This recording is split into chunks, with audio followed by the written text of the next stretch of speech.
How's it going, everyone? In today's video, I'll show you on how you can measure distance, area, radius, etc. in Freecad. Now, it's going to be extremely simple. I have this shape right here, and we are going to use this as an example. So let's go ahead and measure this whole radius right here, or this distance. And to do that, you actually have to click on the measure tool, which is going to be this one.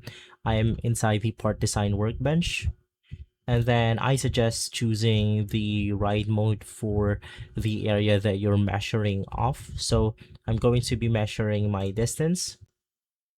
And then what you want to do is to go ahead and click on those 2 points that you want to measure. So in my case, it's going to be this one. And then it will show the measurement of the actual thing that we have clicked. So right now it's at 32.82 millimeters. So on and so forth. You could also go ahead and measure the length of this specific hole or this specific object, which will then go ahead and be viewed as this measurement right here. But of course, you could just go ahead and use this the way you want to, depending on your preference. And so guys, if this video has been helpful, leave a like, subscribe, and follow us for more videos like this. Thanks for watching.